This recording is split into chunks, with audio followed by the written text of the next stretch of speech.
ini ya. Jadi Matius berkata, seperti yang disampaikan oleh Nabi Yeremia. Ini. Waalaikumsalam warahmatullahi wabarakatuh. Di sini ada Yeremia. Coba kita lihat Yeremia itu ada sekitar 52 pasal sampai 52 pasal di sini. Yeremia dari atas sampai ke bawah 52 pasal. Apa yang dinyatakan Matius ini itu sama sekali tidak ada. Nih, saya aktifkan Yeremia. Ya, sama sekali tidak ada. Hilang. Yeremia yang katanya Matius ada di Yeremia, Yeremia berkata begitu. Kita buka Yeremia itu tidak ada sama sekali pernyataan itu. Ya, pernyataan itu tidak ada sama sekali. Menunjukkan apa? Error. Ya kan? Menunjukkan error itu. Ada yang menjawab begini, itu ada di Yeremia pasal 32. Saya sudah coba lihat jawaban oten-oten itu. Ini. Pembelian ladang sebagai jaminan dari keselamatan Yehuda. Di sini tidak ada konteks uang 30 perak itu. Tidak ada sama sekali. Tidak ada sama sekali. Nih. Dan ini beda konteks ini. Nah, yang benarnya di mana? Adanya itu di Zakaria. Yang ada isu dari 30 silver itu 30 perak itu adanya di Zakaria. Coba kita lihat ya.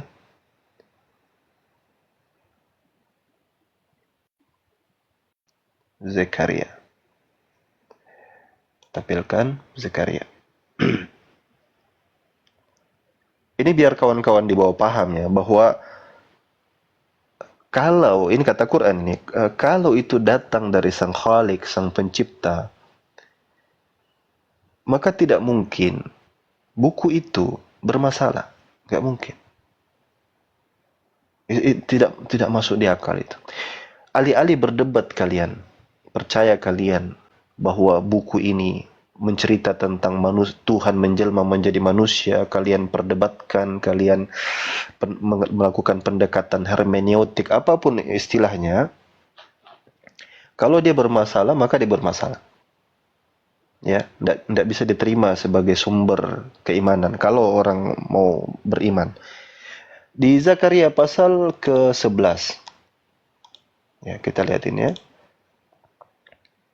Zakaria pasal ke-11. Nomor 12.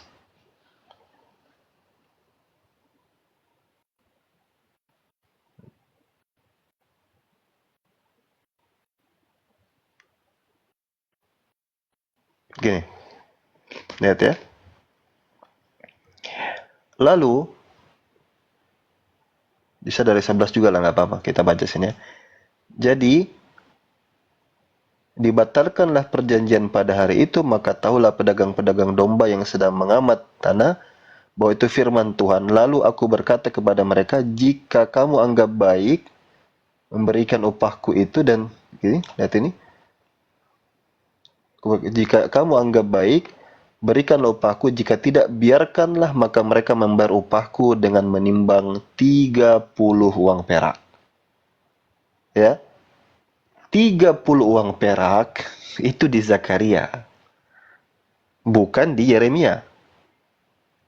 Tapi Matius mengatakan itu ada di Yeremia. Coba. Error enggak Matiusnya? Error. Error. Matiusnya salah ya. Matiusnya salah enggak? Kecuali ada Kristen, kawan-kawan Kristen mengatakan, oh itu tidak error, naik. Saya undang kalian naik ke atas, bantah itu. Dan ini bukti ya, bukti bahwa ya penulis ini manusia.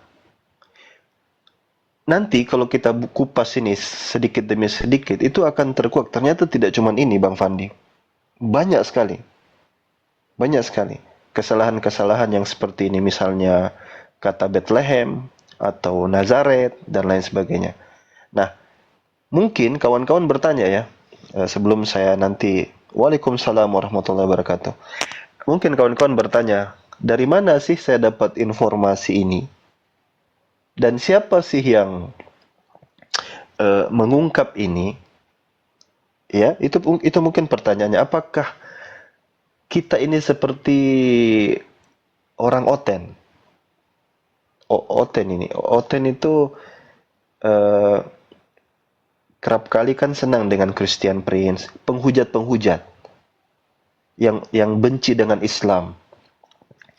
Dalilnya diambil, ya, dipakai dalilnya dijadikan cara untuk menyerang Islam. Cara main kita tidak beda. Kalau kayak kita ini beda ya. Kita Muslim, itu kita tidak ambil dari orang yang benci Kristen, bukan. Tapi dari orang Kristen sendiri. Itu bedanya. Sehingga basisnya tidak bisa dikatakan bahwa kami melakukan ini, menjelaskan ini karena kebencian, bukan. Tapi atas dasar keilmuan. Saya ketik di sini dulu, bentar ya. Biar kawan-kawan kenal sosoknya bahwa ini bukan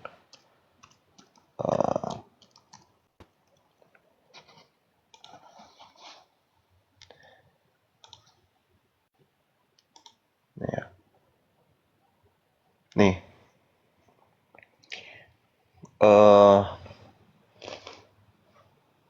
ini orangnya kurang besar ya. Saya carikan yang besar ya orangnya. Tidak ya.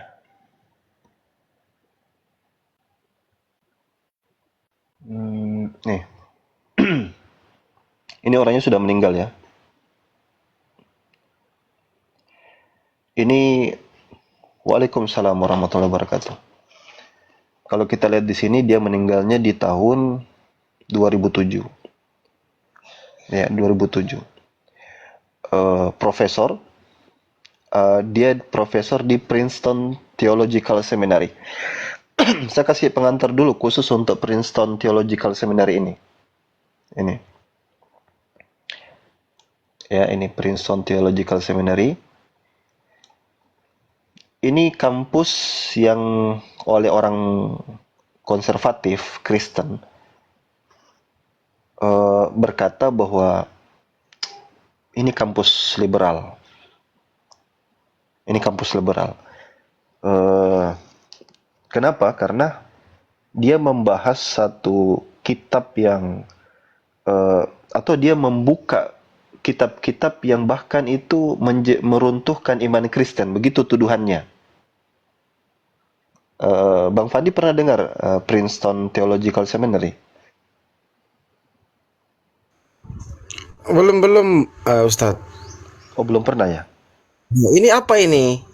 Organisasi atau Kampus, kampus, kampus? kampus. Yang yang berbicara tentang apa dia ini kampus ini? Princeton Theological Seminary itu dia di New Jersey. Dia tuh kayak, ntar saya tunjukin kampusnya ya. Ada Siap, kok siap. websitenya.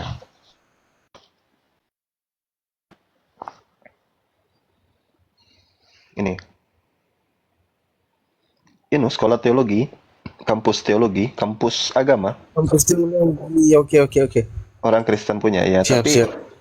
Tapi dia tuh misalnya kalau Bible-nya korup dibilang korup gitu. Pokoknya apa adanya lah. Saya jujur ya. Jujur, nggak nutup-nutupi gitu kayak oten-oten yang apologetik itu tidak.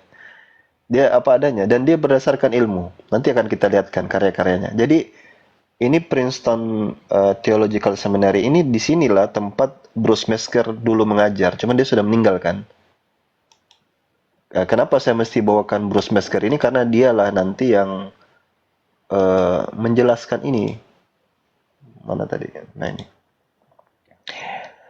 Kemudian dia juga adalah bagian daripada American Bible Society. American Bible Society ini yang menerbitkan Bible United Bible ya. Eh, ini Bang Nandar punya ini karya dari United Bible Society, karena setahu saya ada Bible yang Novum Testamentum itu ada yang dari Nestle Aland, ada juga dari UBS atau United Bible Society. Kalau yang kawan-kawan baru mendengar istilah itu, nanti dicari-cari tahu lah ya, dipelajari. Nih, nah, ini orangnya ya, Bruce Mesker. Nah, sekarang kita lihat bukunya.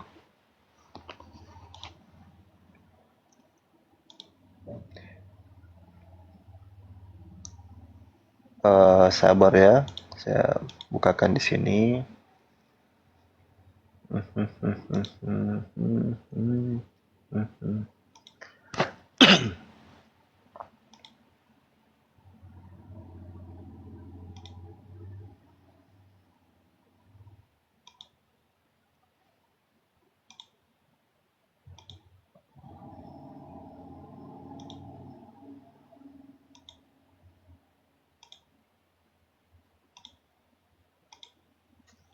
Ini sudah istirahat, Bang Fandi. Iya, lagi ini kan hari Minggu, jadi nggak ada kegiatan, jadi Tidak, sambil tidak, belajar catat-catat kan. siap, siap. Tidak jalan-jalan pagi, tidak ya. Cuaca kurang bagus di sini, Ustadz, hujan. Ini ada yang bangga jadi murtadin ini. Ngapain jadi murtadin bangga?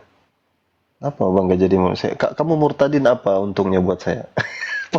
Apa untungnya bagi agama Islam juga? Selain memperluas surga juga kan? Oke. Eh,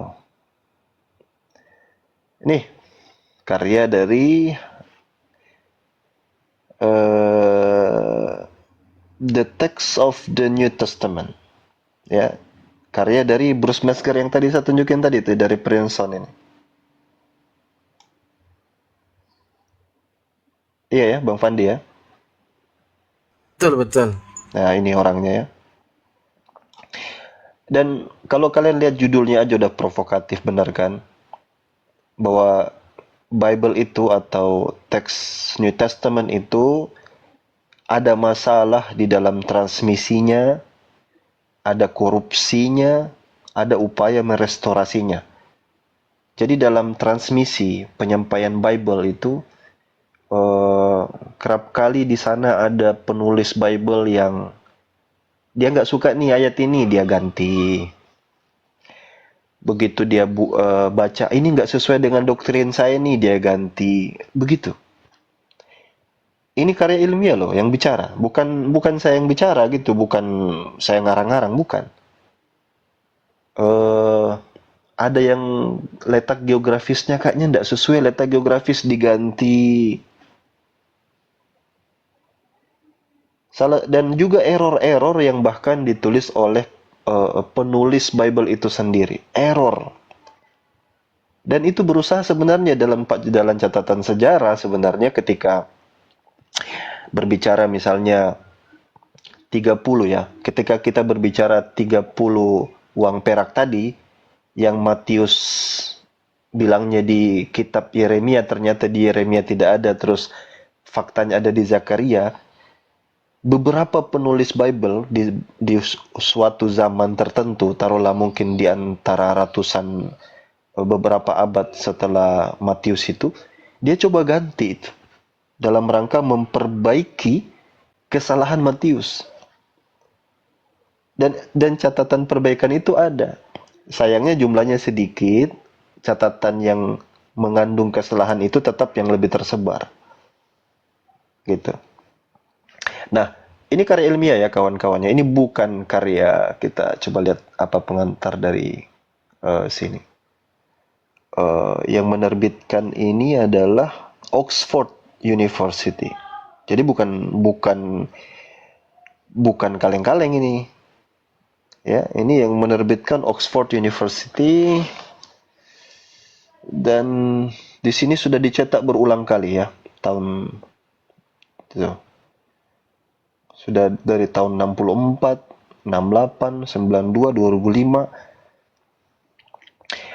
Makanya saya sering bilang ya, kalau ada oten misalnya beranggapan bahwa ya itu tuduhan Islam aja, itu Bible kita kurang ini apa, ada pemalsuan. Kalian selama ini kemana gitu? Kalian selama ini kemana itu? Karena orang orang kenapa gini? Kenapa di Eropa itu umat Kristen terus menurun, ya? Dan itu berlangsung bukan baru sekarang, itu dari sejak lama. Ketika gereja itu membuka ruang ilmu pengetahuan masuk ke gereja. Berapa kali debat yang terjadi, misalnya pendebat Kristen namanya Mike Licona, orang tahu Mike Licona. Mike Licona itu punya gereja sendiri, dia ngundang orang-orang kayak Bruce Metzger, Daniel B. Wallace, Bart Ehrman, orang-orang yang secara ilmu teologi itu sangat tinggi sekali. Bisa bahasa Yunani, bisa bahasa Ibrani. Lalu mereka berdiskusi tentang apakah di dalam Bible itu ada error apa tidak. Itu diskusinya. Nah, orang yang jujur kayak mereka teolog, tapi mereka juga guru, profesor, doktor teologi, mereka bilang ya sudah ada error. Jadi mereka akhirnya bercerita apa adanya gitu. Tapi ada sebagian kecil yang tetap bertahan, yang konservatif itu berusaha mendebat itu di gereja. Alhasil, orang duduk di gereja itu mendengarkan debat itu langsung terbuka pikirannya. Kayak, wah, iya ya, kok Bible kita gini, ada error ya gitu. Lambat laun, akhirnya orang mulai berpikir, nggak mungkin ini. Bible ini bermasalah gitu. Bukan hanya konsep ketuhanan ya, karena it doesn't make sense ya. Bagaimana Tuhan itu kalian anggap dari manusia itu bagaimana ceritanya. Kita lanjut ini. Ini bukunya bagus ya. Ini bukunya tentang manuskrip. Di bab awal ini cerita tentang manuskrip, ancient books atau buku-buku kuno. Jadi diajari dulu kamu, dikasih pengantar dulu di buku ini tentang apa itu papirus, apa itu parchment, apa itu tinta-tinta. Jadi kalian punya dasar pengetahuan tentang manuskrip. Ini yang buat orang oten ya. Jangan bilang ini yang buat orang Islam, ini yang buat oten. Dan profesor pula. Tapi profesor yang jujur. Ya. Jadi dijelaskan di awal ini tentang ancient scribe ya. Scribe itu penyalin. Jadi penyalin-penyalin itu kan mereka disebut scribe. Mereka menyalin tulisan itu karena dulu nggak ada mesin cetak. Jadi tulisan kamu mana saya salin. Justru penyalin itulah yang punya peranan penting dalam merubah-rubah ini semua. That's a great book. Ini buku yang andalan ini. Nah, di sini dijelaskan ya tentang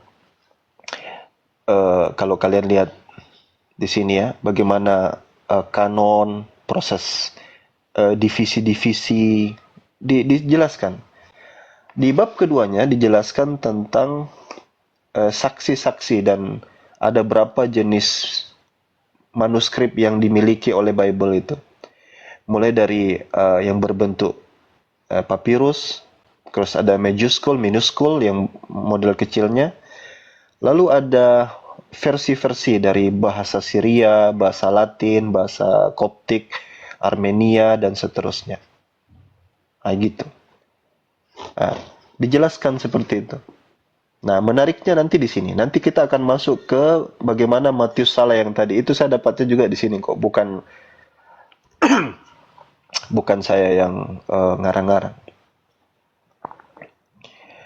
Sudah ndak usah cari remisan kawan-kawan. Berapa banyak oten ini kalau kita ngebahas Bible, dia cari remisannya Quran Kairo 1923, 24.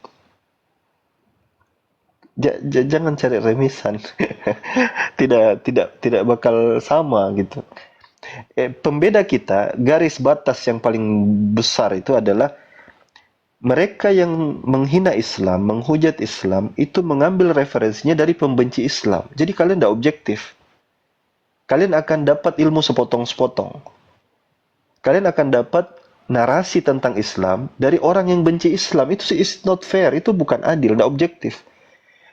Itu berarti kalian menanggalkan objektivitas. Orang yang jujur, dia lihat apa dong Ustadz, kalian ngomong seperti apa dong. Ya.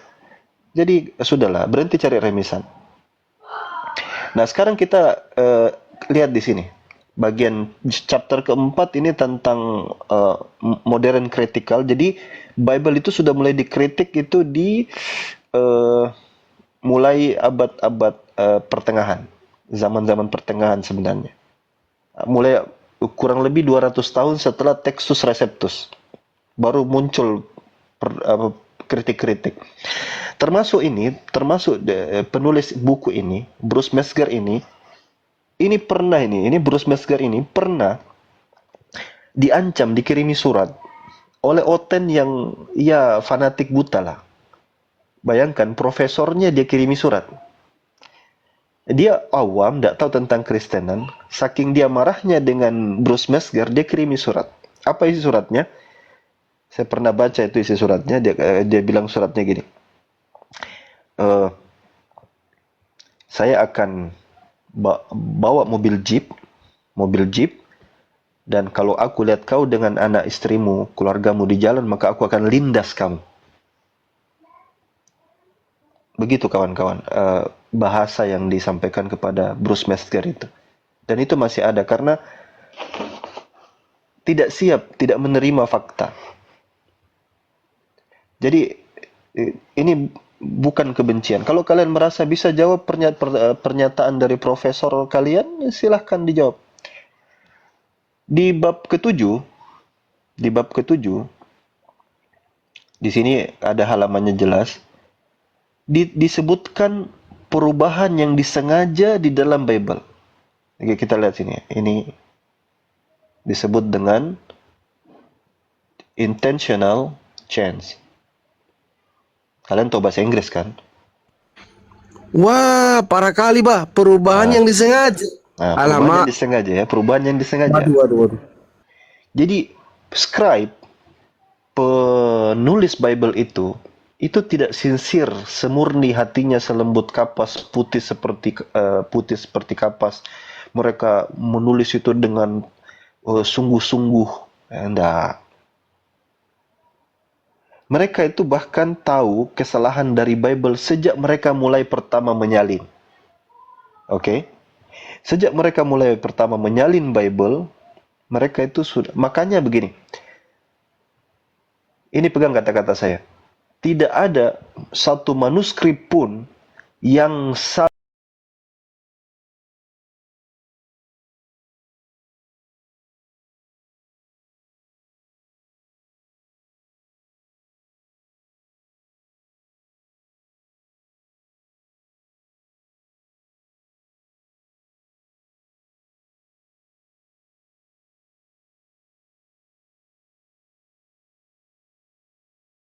yang disinyalir di abad ke-1 Hijriah itu sama persis dengan Quran kita di zaman sekarang.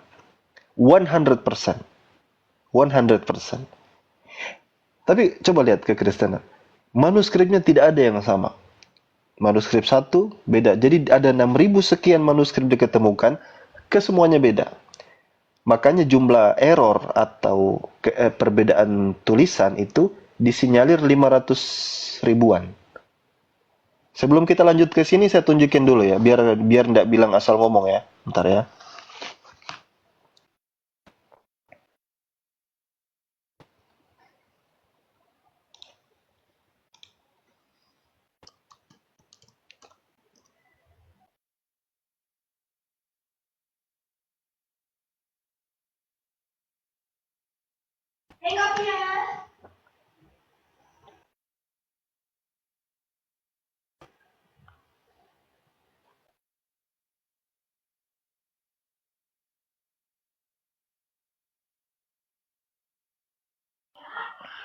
Oke. Caranya gampang ya. Kalau kalian mau tahu berapa jumlah perbedaan antara manuskrip itu, kalian buka Wikipedia, ketik textual variants in the New Testament. Sebenarnya ada berapa variasi di perjanjian lama, perjanjian baru itu. Yang seperti saya bilang tadi, sampai saya sumpah-sumpah segala kan, tidak ada yang sama persis satu manuskrip itu dengan manuskrip yang lain, beda. Bahkan antara manuskrip tertua, antara Sinaiticus dan Vatikanus itu juga beda. Nggak ada yang bakal sama. Sudah beda, dirubah-rubah pula. Itu fakta kawan-kawan. Nah, kalian lihat ke sini ya, di bagian paling bawah ini. Kalau kalian mau cari jumlah berapa banyak varian-variannya ini nih, lihat ini. Nih. Ini. Bentar ya. Bentar ini. Ini banyak sekali nih. 1, 2. Kalau kita klik show. Nih. Ini nanti akan dimunculkan ya di misalnya ini. Di Matius pasal 1. Baru Matius pasal 1 ini, baru Matius pasal satunya. Ini, kita lihat ini sudah ada varian reading dan ini simbol papirusnya yang kayak gini. Nah, ini papirus abad ketiga. Ini Vatikanus. Kodenya memang B, Vatikanus. Tulisannya sudah beda. Bahkan mulai dari Matius pasal 1 nomor 3. Sudah ditemukan perbedaan. Kalian tinggal cari saja di Wikipedia. Ini sudah lengkap ini. Nih. Matius pasal 1 nomor 6. Ini perbedaan antar manuskripnya. Ini beda, ini beda, ini beda. Balik lagi terus. Matius pasal 1 nomor 9. Ini dengan ini beda. Manuskrip ini bilang ini tulisannya, manuskrip ini bilang.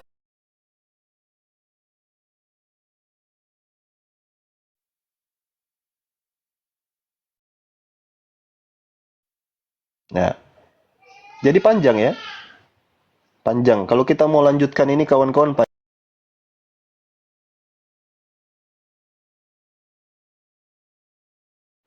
itu nyata dan bisa kalian googling sekarang juga. Kalian lihat sekarang juga. Ini simbol-simbol manuskripnya nih. Bahkan mulai dari Matius pasal 1 ayat ke kalau Bang Zuma nggak bisa bilang. Bang Zuma pernah tegur saya, jangan bilang ayat, Dinda. Bilangnya nomor ya. Bahkan pasal 1 nomor 2, pasal 1 nomor 3, sudah mulai berubah-berubah antar manuskripnya. Kalian bayangkan itu. Kalian bayangkan. Dan ini totalnya berapa? Dihitung-hitung ini, totalnya ini 500.000 perbedaan. 500.000 perbedaan ini. Yang bilang siapa? The King Gadas. The King Gadas. Masih ada enggak konten YouTube-nya The King Gadas? Sebentar ya, saya lihatkan ya.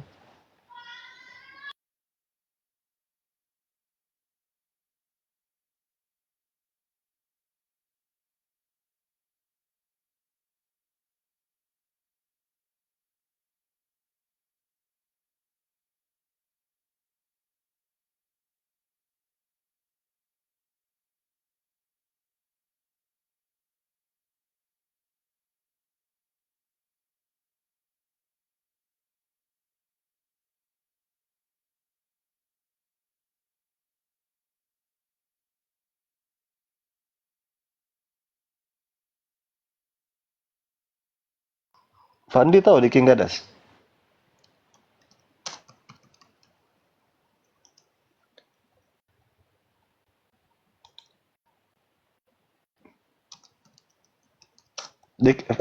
Tidur kapan ini Fandi ini?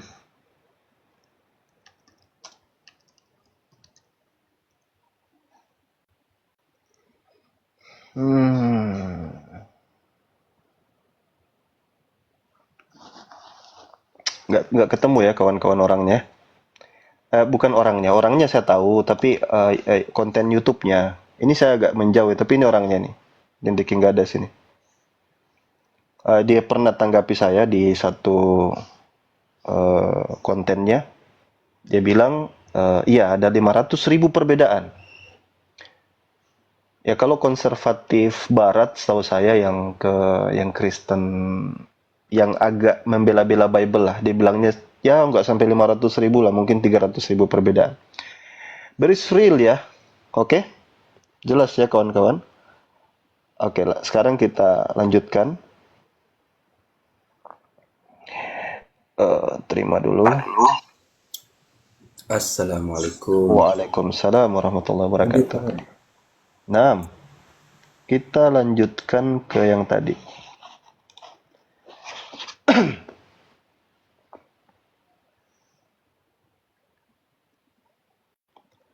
Di chapter yang ke... Ini benar gak yang saya buka tadi? Bentar ya.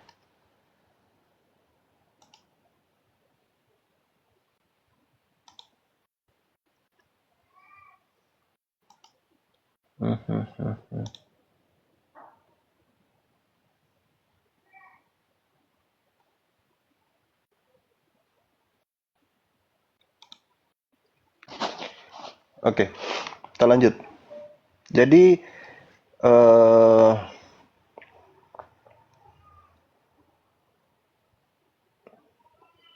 ini kita masuk ke mana tadi? Perubahan yang disengaja. Intentional change. Tad, nanya dulu boleh ya Tad? Kan Boleh, saya boleh. ini baru beli buku Misquoting Jesus juga. Misquoting Jesus kayak Bart Ehrman ya. Bart Ehrman. Nah, itu isinya dengan buku ini kira-kira bedanya apa ya? Apa kontennya berbeda atau gimana? Beda, agak beda. Kalau misquoting Jesus itu kan artinya salah tangkap terhadap Yesus.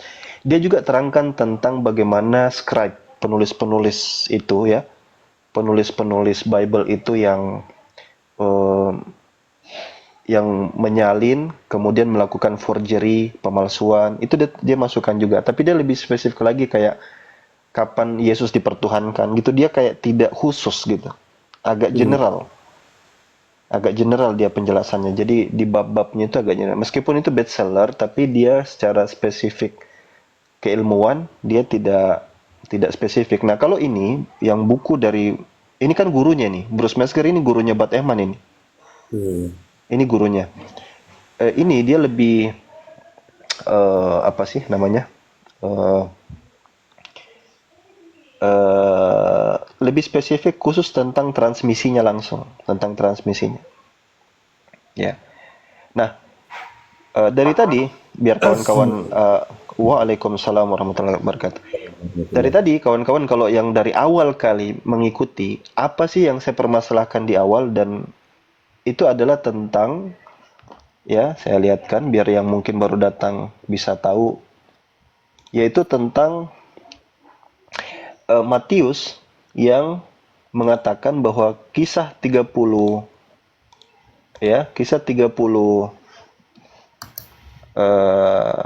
uang perak ini, 30 uang perak ini, kisah 30 uang perak ini itu adalah tulisan Nabi Yeremia. Kata Matius. Tetapi faktanya itu tidak ada di dalam buku Yeremia ini, Yeremia. Kalau dibuka dari sampai ke pasal 56-nya, 52 maaf, sampai ujung ini pun kita tidak akan temukan kisah 30 uang perak itu di Yeremia. Tetapi yang adanya itu di dalam Zakaria ya, di dalam Zakaria itu Zakaria 11 itu diceritakan tentang 30 uang perak itu. Nah, kalau kalian lihat di sini mana tadi? Ya di sini ya tadi ya. 30 uang perak. Oke. Nah, sekarang kita lanjut. Terus dari mana? Ya, dari mana ini bisa kita dapat? Dari tadi penjelasan yang tadi itu. Di perubahan yang disengaja. Ini dijelaskan kok. Kita buka halaman ke 261 ya. Dan ini saudara-saudaraku muslim harus pelajari. Dipelajari biar tahu. Bukan hanya muslim, saudara-saudaraku juga yang Kristen. Kalau kalian mau belajar dari guru kalian, bukan dari ulama kami, bukan dari profesor kalian. Ya, kami kalau kami yang bicara nanti kalian bilangnya kami benci kalian, tidak. Assalamualaikum Ustaz Abu Hadid. Waalaikumsalam ya khina Ya, Ridwan. Masya Allah. Mana, bentar ya. Ini sudah halaman 202, gitu. Ya, kami itu cinta kalian ya. Kami sayang kalian. Tidak ada rasa kebencian di hati kami. Tidak. Kita benci perbuatannya. Kita benci kalian menyekutukan Allah Subhanahu wa taala. Kalian mempertuhankan nabi. Nah, itu yang kita tidak cocok. Tapi kalau pribadi kalian ya kita senang. Makanya kita sampaikan, tugas kita kan menyampaikan ya Ustaz Abu Hadid, betul enggak? Naam Ustaz, naam Ustaz. Nama anta muzakir lasta alaihim bimusaitir. Kita tidak kasih hidayah, Allah yang berikan hidayah. Kita sampaikan saja gini nih. Nah, kita lihat di sini ya, intentional change di sini, perubahan yang disengaja tadi. Coba lihat bagian mana ya. Ini harus orang suka rajin baca ini. Nah, ini dia intentional change. Nah, kita lihat ya. Yang digabung, yang dianggap.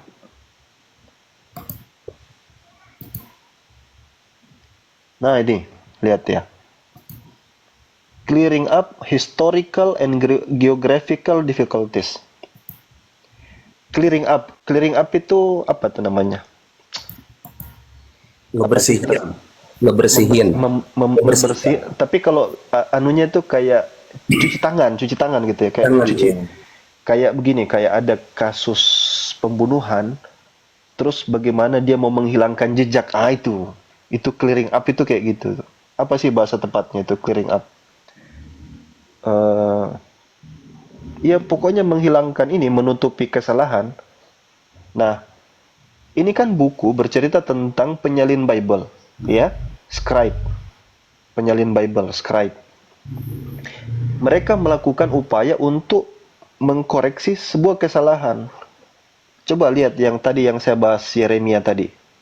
Ucapan Matius tentang kisah 30 uang perak itu ada di Yeremia. Padahal itu tidak ada di Yeremia. Adanya di Zakaria. Beberapa penyalin Bible menemukan kesalahan Matius itu. Nih, ya, ini. Nih, since the quotation ini kita baca dari sinilah ya mungkin ya ini. Matius pasal 27 nomor 9 attributes to the prophet Jeremiah. Matius menyangka tulisan itu dikutip oleh Nabi Yeremia. Actually comes from Zechariah. Iya kan? Benar ya terjemahan saya ya? Iya. Matthew pasal 27 nomor 9 attributes to the prophet Jeremiah. Matius ya menisbatkan itu kepada Nabi Yeremia. Actually yang sebenarnya ini kalau Profesor Kristen jujur kayak gini ngomongnya. Nih, actually comes from Zechariah. Sudah saya tunjukkan tadi. Zechariah pasal 11 nomor 12. It's not surprising that some scribes sought to mend the error. Ya. Tidak heran katanya. Tidak heran karena kebiasaan. It's not surprising some scribe, beberapa penyalin berusaha untuk mend the error. Apa itu? Memperbaiki kesalahan itu. Orang ini kok masya Allah. Masa gini. Ada yang berusaha tapi gagal gitu loh. Paham enggak? Ada Oten tahu Matius salah tapi dia gagal gitu. Akhirnya teksnya tetap masih ada gitu. Dan kesalahan ini ditemukan atau didapati dari pemalsuan yang mereka lakukan gitu. Tetapi tidak lolos gitu. Gimana saya membahasakannya sih? Maksud saya mereka itu ada sekelompok orang ini berusaha untuk mengganti teks ini, tapi teks yang mereka coba ganti itu tidak viral gitu. Yang viral tetap yang salah. Paham? Kawan-kawan yang di bawah paham ya? Yang Jadi ini tulisan pendeta. Ini hanya satu loh yang dia paparkan, yang saya tunjukkan di sini. Yang lain banyak nih. Baca aja, baca aja. Kalau kalian mau lebih baca aja. Dan ini akan jadi kajian kita rutin, insya Allah, insya Allah. Mudah-mudahan Allah kasih kesehatan, kekuatan, bisa kita rutinkan penjabaran ini. Kembali, sebelum saya berikan kesempatan ke saudara-saudara saya untuk berikan tanggapan. Jadi, coba saya minta kawan-kawanku, saudara-saudaraku Kristen, coba dibaca sendiri. Kita baca lagi pernyataan Matius ini, ya. Setelah ingat bahwa Matius itu selalu bercerita dulu, baru dia ambil ujung dari cerita itu, bahwa ini terdapat di kitab ini. Ini sesuai dengan perjanjian lama, dikutip oleh si ini. Nah, untuk kisah 30 uang perak ini ya. Ini 27 nomor 9, dengan demikian genaplah firman yang disampaikan oleh Nabi Yeremia. Tugas buat saudara-saudaraku Kristen, buktikan bahwa itu benar ada di Nabi Yeremia. Karena profesor kalian, pakar Bible kalian mengatakan itu error. Dan error itu berusaha diperbaiki scribe. Kalau kalian anggap ini bukan error, tugas kalian cari tulisan 30 uang perak di Yeremia. Kalau tidak ada, maka akui saja itu error, dan itu bukan kami yang bilang. Pakar Bible sendiri kalian yang bilang. Oke? Dan untuk ini kalian catat baik-baik, ini Matius pasal 27 nomor 9 ya. Nanti korelasinya dengan ya, ini agak lambat ini wifi saya, internet saya ini. Ntar saya pindahkan dulu. Ya, intinya nanti kaitkan dengan di Yeremia, kalian cari sampai capek lah. Kalau bisa dapat, kasih tahu saya, dan saya pastikan itu nggak bakal dapat. Tapi kalian akan dapat itu di Zakaria pasal 11 nomor 12. Oke? Demikian kawan-kawan. Satu lagi ditanggapi. Nomor 7-nya juga di situ di Matius. Matius juga salah ngutip kayaknya tuh. Karena di situ tertulisnya tanah tukang periuk, tapi di Zakaria itu tukang logam itu. Jadi Matius salah ngutip juga itu. Nomor Banyak. Matius itu banyak ngutip. Matius salah mengutip Bethlehem. Matius salah mengutip orang Nazaret. Matius banyak mengutip. Tapi begini, kita jadikan pelajaran kita ini mahlan kata orang Arab. Satu-satu, pelan-pelan. Hari ini tugas kita kasih mereka satu aja dulu. Iya. Okay? Ya, soalnya ini rangkaiannya kan, rangkaian ceritanya sama tadi. Yang di nomor 7 itu kan tertulis tanah tukang periuk, ya kan tadi.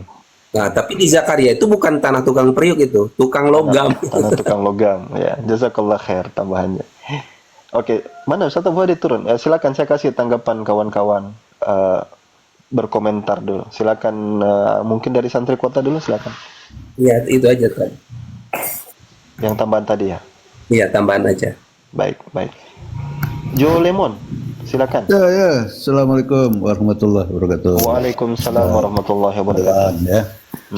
Saya pun ini sebetulnya kalau tentang, saya lebih ini ya, ada satu tokoh baru ini, Ustadz Alwan, kalau nggak salah namanya Kang Hasan, Profesor Hasan ya.